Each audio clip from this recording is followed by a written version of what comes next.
Bueno, entonces, lo que os voy a reducir la sesión, perdona Ignacio, a 30 minutos, disculpadme, de cara al tercer tiempo, ¿vale? Porque lo importante también es que tengáis y disfrutemos un poco de ese vino español. Tenía una presentación larga con cada uno de vosotros, pero no lo voy a hacer, así que tenemos a Elena Benavides, que es la responsable de Corporate Venturing de Redella, la antigua red eléctrica de España, ¿vale? A través de su plataforma Elewit.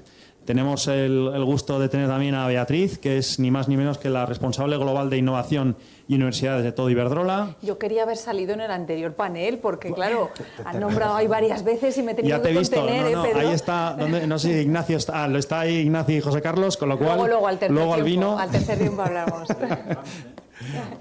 En el tercer tiempo habláis. Luego tenemos a David, muchas gracias por venir, que es el responsable de innovación del grupo Ola en la parte de Ingesan, en la empresa de servicios. Y por último tenemos y no menos importante, tenemos a Ana Segurado, que es Managing Director de la gestora de Alantra, que conoceréis probablemente, que tiene varios vehículos de fondos de inversión y adicionalmente, bueno, tiene un pasado corporativo y también por eso es importante que esté aquí liderando los fondos de Telefónica y la plataforma de innovación abierta. Entonces nosotros, que me encantaría además que estuvieran los logos de las... ¿Estamos en ello? Vale. De las personas que venimos, la verdad que... bueno, la primera pregunta que me gustaría lanzaros, y en este caso te miro a ti, Elena, porque vamos a hablar, la mesa se titula Innovación, Tecnología y Datos, ¿vale? Entonces, traer aquí a alguien que está en innovación en Red Eléctrica Española, o Redella, que es una empresa regulada, vinculada al sector público, participada por la SEPI, pues cualquiera puede pensar que es un oxímoron, ¿no? Pensar innovación y empresa pública, ¿no? Entonces, ¿cómo lo estáis consiguiendo innovar en una empresa que tiene ese corte? Si ya es difícil en una empresa que es privada, ¿no? Pues gracias por la pregunta, porque creo que poca gente también se atreve a lanzarla así directamente. A mí me gustaría, Pedro, matizar una cosita al principio. Red Eléctrica de España es una de las empresas del grupo Redella. O sea, dentro del grupo, uno de los orígenes del cambio de nombre de Redella es para incorporar al resto del negocio del grupo, que es la actividad en el sector satelital a través de Hispasat y el negocio en telecomunicaciones en Reintel. Entonces, Elewit, como plataforma de tecnología, da servicio a todos. Y creo que estamos en sectores en los que se están viendo tantos cambios, tanto en telecomunicaciones con transición energética, como en telecomunicaciones, que el propósito del grupo, que se hablaba antes tanto del propósito, es liderar la transición energética y ser pieza clave haciendo posible la conectividad en todos sitios, que si la innovación te la crees de verdad, debe ser algo completamente independiente a quien esté en tu consejo. O sea, eso de partida. Entonces, ¿cómo lo hicimos? Creamos un vehículo que es Elewit, que es una sociedad participada por el grupo, no por Red Eléctrica, sino por el grupo, por Redella, y en la que canalizábamos toda la estrategia de innovación. Le dimos un rol, o sea, en Red Eléctrica, porque hay mucho ICAI, que antes alguien preguntaba que si era posible trabajar en el sector eléctrico sin ser de ICAI. Sí, pero pocas excepciones, yo soy una de ellas.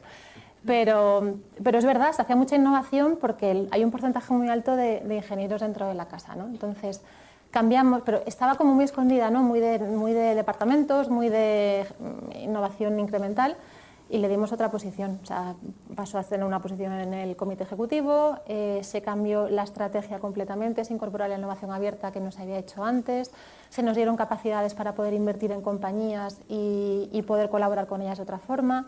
Incorporamos la visión de la comercialización, es decir, nuestro cliente principal es el grupo, pero ¿por qué soluciones que nos sirven a nosotros, que al final somos una infraestructura lineal, no pueden servirle a otros? Por ejemplo, a un ferrovial, ¿no? Que estaba antes aquí, ¿no? Entonces, empezamos a incorporar muchas cosas que cambiaban el modelo, porque realmente creemos que es la única forma de hacerlo. Muy bien, muchas gracias. La siguiente va disparada a Beatriz y a David. En concreto, el síndrome que a mí me gusta llamarle del not invented here. Es decir, dado que los dos venís de grandes corporaciones donde tenéis unos, pues digamos, de unidades de investigación y desarrollo muy fuertes, con ingenieros de CAI, la gran mayoría, pero otros ingenieros como Beatriz, que es Teleco, de otras universidades y demás, quiero decir, ¿hasta qué punto tenéis que luchar y cómo conseguís que la innovación abierta, que es una cosa que es, está demostrado que realmente tiene que estar embedido en vuestra estrategia de innovación, ¿hasta qué punto conseguís sortear esa lucha de los equipos tan fuertes que tenéis de investigación y desarrollo de cara a adoptar esas innovaciones que vienen de startups, de centros de tecnología, de universidades, etcétera, etcétera? Pues gracias. Si quieres empiezo yo. Pues yo, mira, voy a hacer como una nota personal de cómo construimos el departamento hace 16 años ya, que yo creo que tiene mucho que ver y lo vais a entender bien. Es verdad que yo, nota personal, yo cuando entré en Iberdrola, lo primero que me preguntaron, Iberdrola cuando solo estaba en España, ¿de qué familia venía? Y dije yo, pues de la de los Crisóstomo, de toda la vida. Pero en Iberdrola no hay. Y la segunda pregunta, si había estudiado en comillas. Cuando dije que era teleco de la UPM, me dijeron, ¿y cómo has entrado aquí? Claro, o sea, ese es el primer gran reto y hablo ahora, 16 años después, que la situación ha cambiado muchísimo. La siguiente pregunta es, entramos y creamos un departamento de innovación y cuando fuimos a hablar con todas las áreas de negocio pues es la generación tradicional, renovables, las redes y la parte comercial y los procesos transversales, dijeron, ¿habéis venido para hacer innovación? No, si ya se está haciendo mucha innovación en Iberdrola. Aquí se hace innovación. Ese fue el primer sentimiento. Y hablaban antes en la primera charla de la cultura, muchas veces tenemos la tendencia a pensar que las cosas que hacemos, aunque se salgan de lo normal, como es nuestra día a día, no pensamos que nosotros innovamos. Y ese fue el primer cambio que hubo que hacer.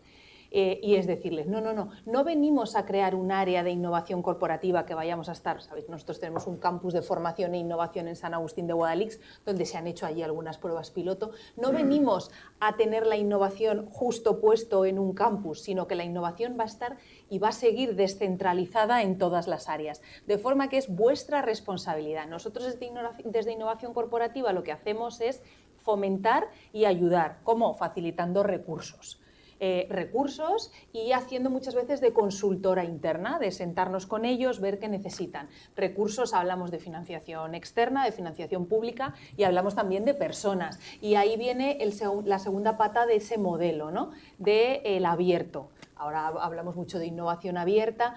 Nosotros desde el primer momento dijimos, solos no podemos llegar a ningún sitio. Es verdad que luego hay que regular todos los temas de propiedad, de uso, pero para nosotros centros tecnológicos, universidades, los proveedores en general, las startups, y lo digo así abiertamente, y los competidores forman parte de muchos proyectos de investigación, porque lo bueno de ser la persona de innovación y tecnología, en contra de ser los de comercial, que siempre tienen muchos problemas, pues lo nuestro siempre es positivo y muy bonito, siempre es para construir. O sea, yo siempre digo que trabajamos en el día a día para construir el Iberdrola del futuro, ¿no? Entonces, pues tenemos la suerte de que para nosotros no existen los precios, ¿no? Existen los costes y las tecnologías, pues si no funcionan hoy, sabemos que tenemos que probarlas. Entonces, ahí lo que tenemos son varias herramientas para colaborar con estos grupos, porque además nos han ido demostrando que son necesarios. ¿Y cómo se demuestra eso? Pues con ejemplos concretos de casos de éxito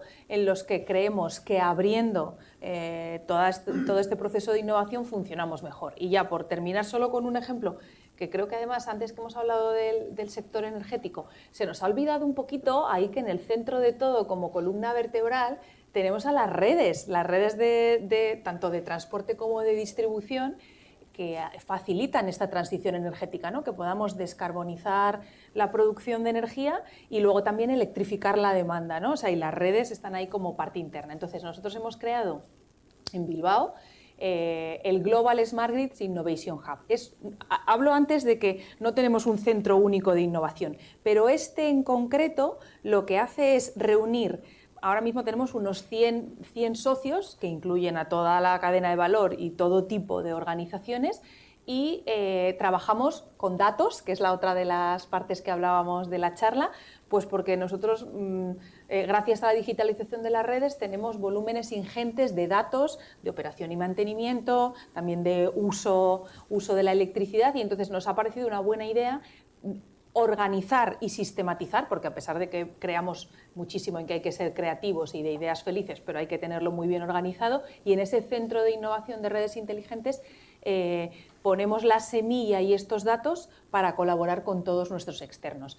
Conclusión, como los proyectos salen y avanzan, pues así hemos hecho creer que todas las áreas de la casa, ya no solo en España, sino en el resto de países donde estamos, pues crean que la innovación abierta es el camino que nos lleva hacia adelante. Muchas gracias. David, tu opinión. Luego hablaremos brevemente, porque yo soy un fiel creyente de Lord Kelvin, que decía que lo que no mides no se puede mejorar. Y me gustaría que luego muy brevemente me dijerais cómo medís la innovación en cada una de vuestras compañías y demás. David.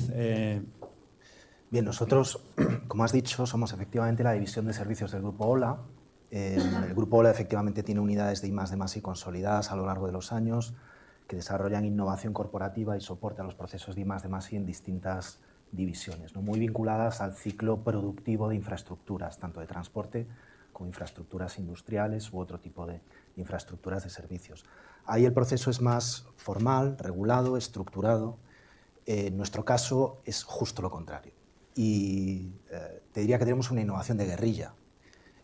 Somos una división que empezó apenas hace 15 años, con un pequeño contrato en Galicia de 3 millones. Hoy superamos los 400, con crecimiento orgánico a doble dígito interanual y confiando en el talento y en el compromiso de las personas. Somos una estructura mínima de 300 personas y hoy en día gestionamos 18.000 empleados en toda España, Chile y México, ¿no? Es muy estoica nuestra actitud y eso lo llevamos al ámbito de la sostenibilidad, al compromiso, al propósito y lo llevamos a la innovación. La única persona en la compañía que tiene el apellido de innovación de negocio, pues para bien o para mal, soy yo. La innovación ocurre y ocurre porque somos una empresa orientada a la operación, a la acción.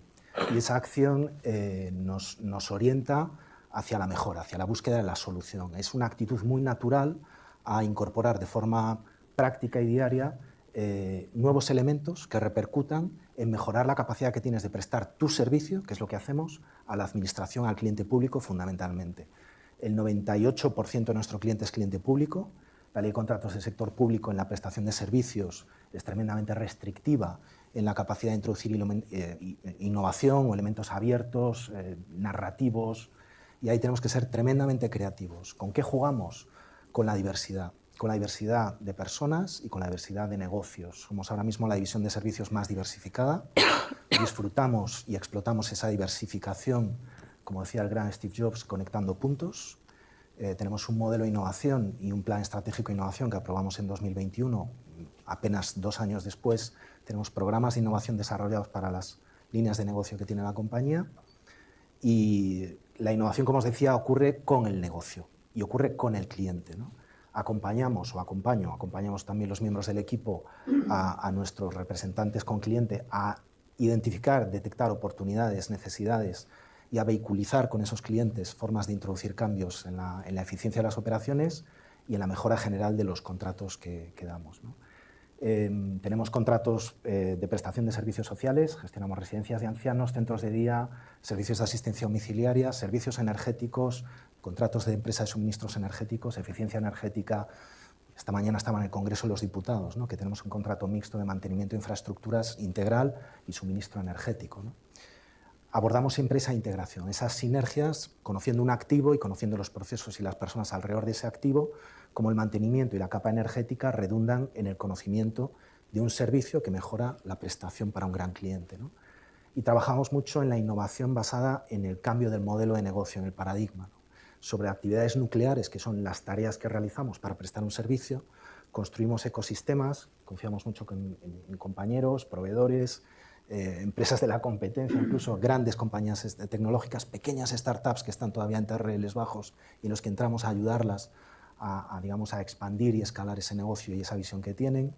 Y estamos trasladando pues, iniciativas que pueden ser cómo gestionar un buen parque de mantenimiento industrial desde el punto de vista de la respuesta logística y la trazabilidad del dato, a la mejor gestión de personas, como pueden ser pues, las más de 3.000 personas que prestamos servicio de asistencia domiciliaria en Málaga, ¿no? Al final son personas, sitios, servicios, y ahí estamos introduciendo pues, una perspectiva muy enriquecedora, ¿no? Me ha gustado el concepto de innovación de guerrilla, sobre todo porque vosotros no sabréis, pero David viene de gestionar también innovación en Ferrovial Servicios, sí, que justo. Probablemente sería un modelo bastante distinto de Ahí estaba, innovación. Pero no me lo cuentes ahora, contámelo con el vino y con la cerveza.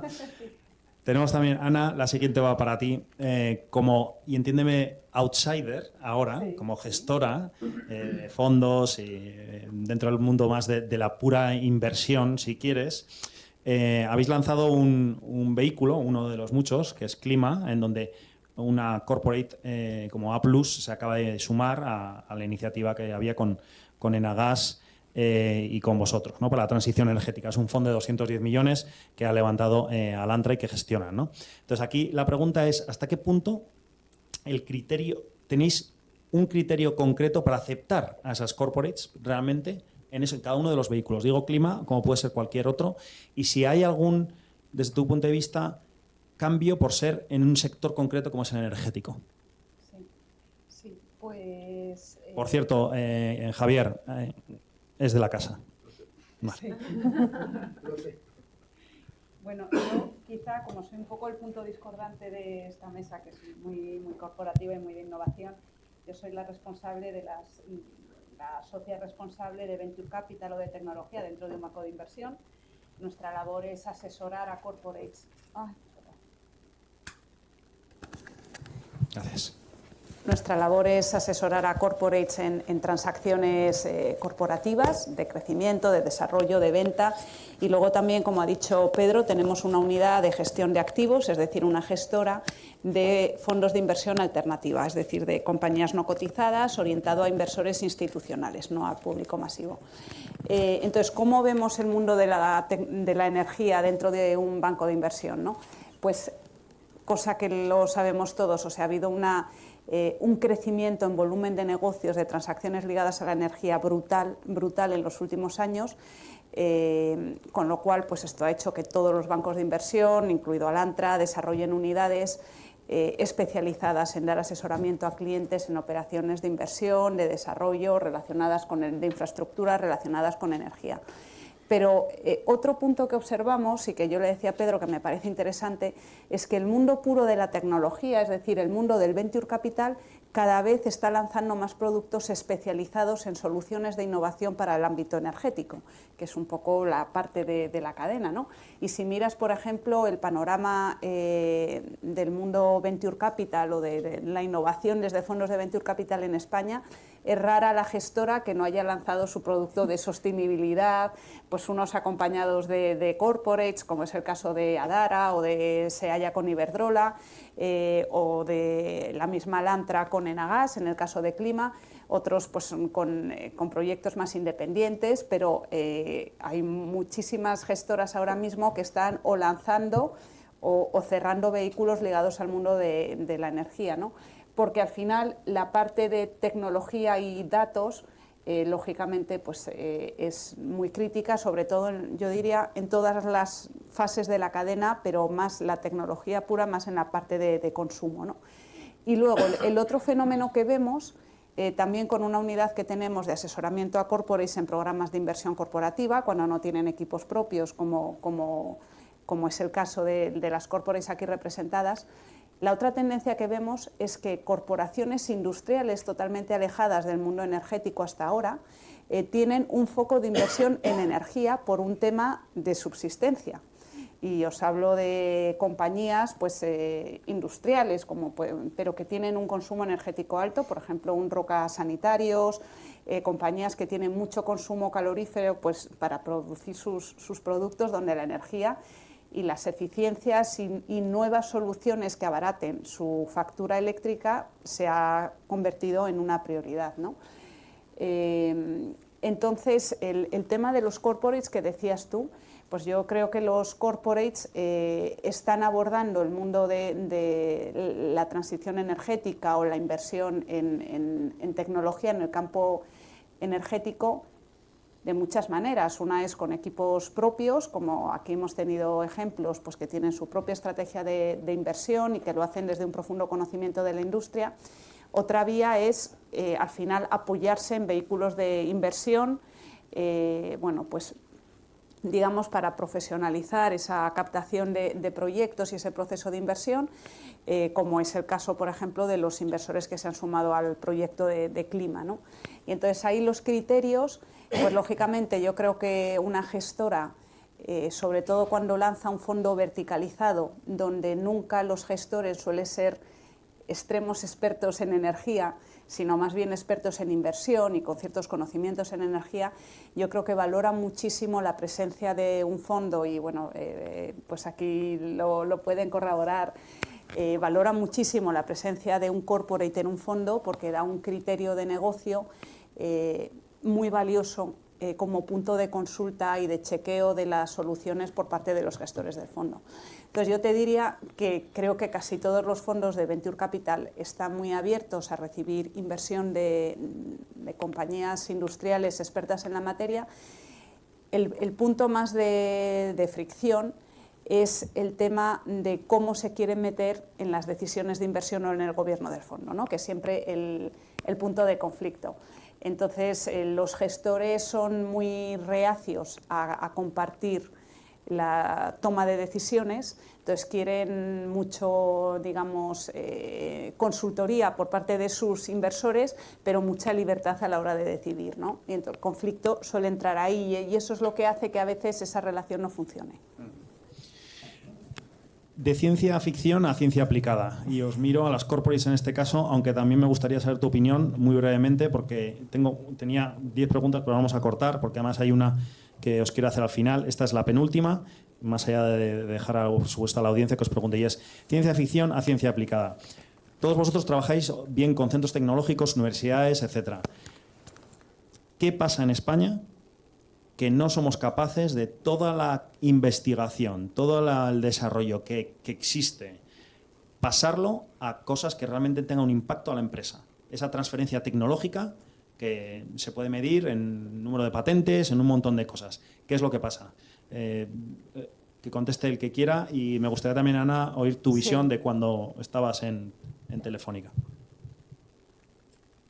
Pues Beatriz, tú llevas relación con universidades. Yo me lanzo, Javier. ya lo sabes, que es que yo no estoy de acuerdo en esa afirmación, y hablo desde la experiencia que hemos tenido en Iberdrola, colaborando con universidades fundamentalmente, y os digo, os nombro así rápidamente los países: España, Reino Unido, Estados Unidos, México, Brasil, Australia y Qatar. Son nuestras universidades con las que colaboramos. En concreto en España colaboramos muchísimo con la Universidad de Comillas, con el IIT. Tenemos varias cátedras, no solamente con... Ahora, o sea, vamos por esa parte. Tanto la parte de proyectos de investigación como luego lo del talento, que si nos da tiempo lo podemos hablar, que esa es una muy importante, pero cátedras más de tecnología y otras cátedras más de acercar la energía a la sociedad. Yo qué decirte, y no lo digo porque esté en esta casa, porque lo digo en todos los ámbitos. También colaboramos con otro montón de universidades españolas. Nosotros somos inminentemente prácticos cuando hablamos de los TRLs, ¿no? De los niveles de investigación. Ahora tenemos un proyecto de inteligencia artificial que es de TRLs un poquito más bajos, pero en general yo digo muchas veces a las universidades: tenéis que trabajar con nosotros como si contratáramos a una consultora o a otro proveedor. O conseguimos hacer entregas rápidas y muy enfocado a un problema concreto, salvo que luego tengamos la parte de unas cátedras de investigación más básicas, que esas podemos hablar largo y tendido. Pero en los proyectos sí que exigimos entrega de resultados y fasear los proyectos, hacerlos en varias fases, pues para que veamos. Están muy cercanos a la parte de I+D y a la parte de innovación, pero necesitamos resultados, porque sí que es verdad que nosotros, y volviendo a lo de las métricas, tenemos que ser capaces. O sea, medir la entrada, o sea, lo que invertimos en I+D, nosotros invertimos el año pasado 360 millones de euros, líderes en las utilities privadas de todo el mundo. Fenomenal. La entrada es muy fácil de medir. ¿Eso qué nos dice? Entonces, nosotros tenemos el compromiso de, en cada uno de los proyectos, ver qué es lo que nos aportan. Y si son con universidades, 3/4 de lo mismo. Somos famosos, y no voy a decir el nombre, en universidades americanas de mucho prestigio, porque dicen que vamos y somos un poquito, como, o sea, dice que somos, que les estamos continuamente exigiendo. Digo, claro, porque nuestro dinero, que es el de nuestros accionistas, queremos conseguir unos buenos resultados y ellos pues prefieren dedicarlo a una investigación a medio largo plazo ya, pero es que en el medio largo plazo no sabemos dónde vamos a estar dentro de 10 años. Entonces, yo ahí creo que también es un tema de cómo los que colaboramos en esos consorcios también tenemos que ser capaces de pedir las cosas de una forma adecuada y decir, sí, hay una investigación básica por detrás, pero tenemos que focalizarnos mucho en entregar, porque si no, y es así de crudo en la vida de las empresas, a lo mejor no hay fase 2, ni fase 3, ni fase 4 del Como proyecto. todos los proyectos empresariales, al fin y al cabo. Yo, Beatriz, si me dejas, ¿Tú, Elena? os voy a llevarte un poquito la contraria. O sea, quiero decir, yo creo que en España estamos haciendo muchas cosas muy bien, pero creo que cuando coges los datos publicados por la Comisión Europea del número de doctorandos, que somos líderes, y te lo llevas y lo comparas con los datos de transferencia tecnológica, hay un gap que algo está pasando. Posiblemente hay una parte, yo creo que lo que necesitamos son muchos traductores y ahí, como tú decías, el rol, ¿no?, de la empresa que tiene que traducir, ¿no?, y hacer ese puente entre dos mundos que son distintos es relevante. Yo creo que cada uno tiene que hacer su examen de conciencia, ¿no?, de cómo lo hace y cómo puede mejorarlo, ¿no? Nosotros estamos intentando trabajar mucho ahí porque somos conscientes de que hay muchas oportunidades que no estamos viendo, pero fíjate, nos hemos dado cuenta de eso después de mucho acercamiento a la universidad, mucho acercamiento a los centros de transferencia, a los centros tecnológicos,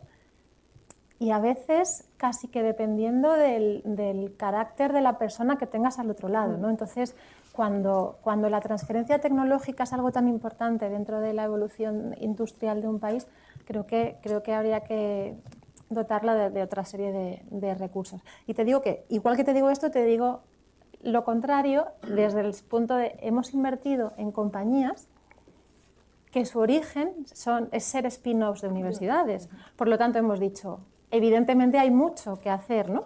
Entonces, ves que está ahí y ves que es algo con lo que quieres trabajar, pero no es tan fácil encontrar la forma. David, Ana.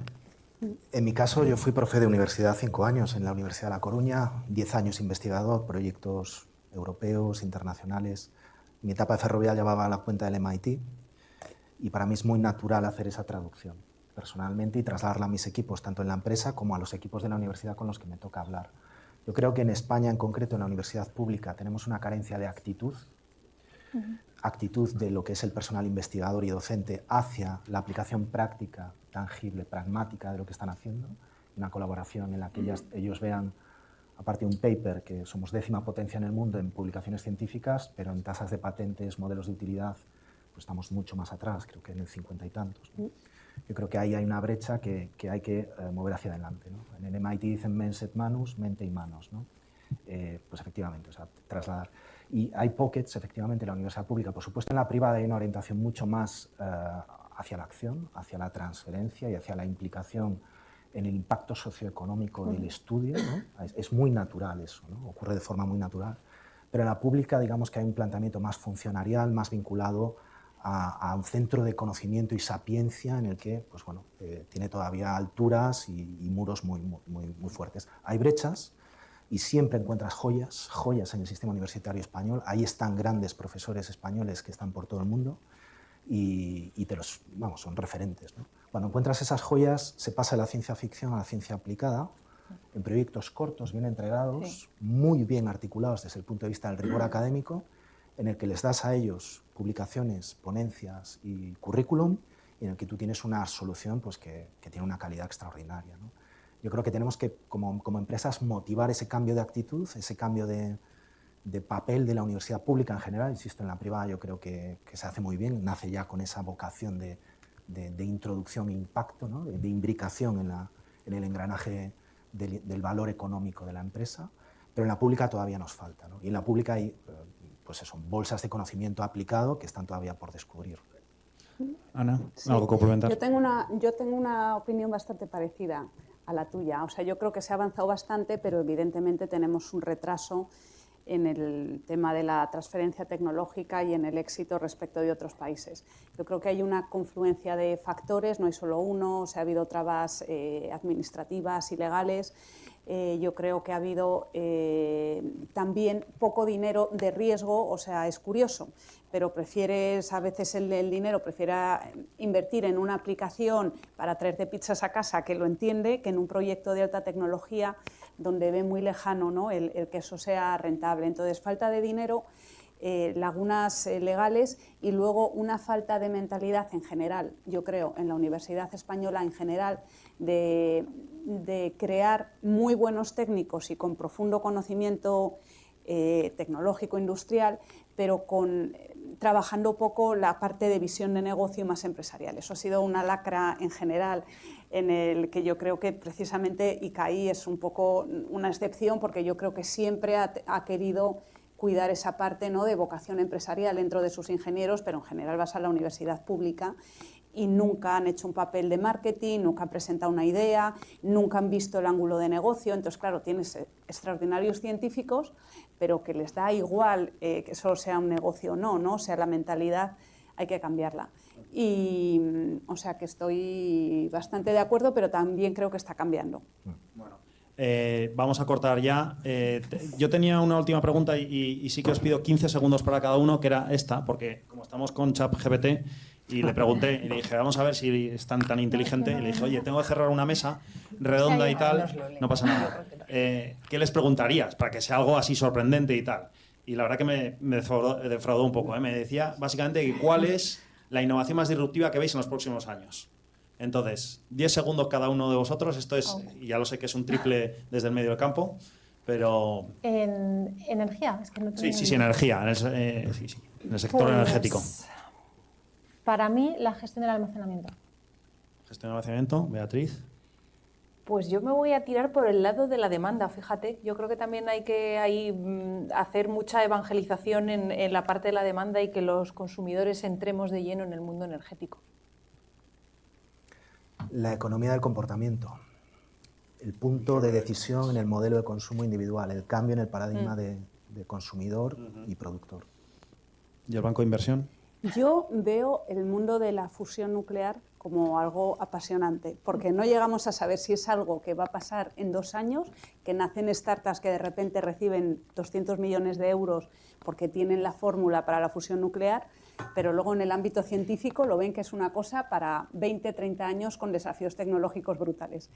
Y dices, o sea, ¿qué pasa en este punto, ¿no?, que va a ser tan transformador del mundo energético? Bueno, pues muchas gracias. Siento el sufrimiento. Vino, clausura primero del vicedecano. No sé si alguien tiene una pregunta tal. Yo se la robo que la haga con el vino, con la cerveza, que estamos deseando todos tomar. Y Javier, te dejo para que clausures el acto. Pues muchas gracias, Pedro. Y nada, voy a ser rapidísimo. Agradeceros a todos un montón. Elena, Pedro, qué maravilla. De verdad que no sé vosotros, pero yo he disfrutado muchísimo todo el evento. Me llevo un montón de notas de todo lo que hemos vivido hoy, y solamente creo que ha habido un gran fallo que espero que el año que viene lo recuperemos. Me han faltado palomitas en cada una de las sesiones. Necesitaba palomitas para ir aprendiendo todo lo que habéis estado hablando de sostenibilidad, de impacto, de energía, de todo. Una pena que Ángel se me haya ido, porque yo le quería decir que Hans Rosling, que es el escritor del libro Factfulness, es uno de mis favoritos. Os recomiendo muchísimo que leáis el libro que ha dicho él. Es mi libro de cabecera. Es una maravilla. De verdad, muchas gracias a todos. Desde ICADE, comillas, ICAI, estamos todos felices de que vengáis a esta ya vuestra casa, y esperamos veros pronto a todos y vamos a tomar un vino, ¿no?, que nos lo merecemos. Muy bien. El vino va a ser justo aquí enfrente, en el lateral. Y por supuesto agradecer a todos los que están detrás, que no veis, que es Carolina, que me ha estado ayudando un montón durante todos estos meses, toda la gente de sonido, toda la gente que hay detrás de todo para que esto sea posible, ¿no?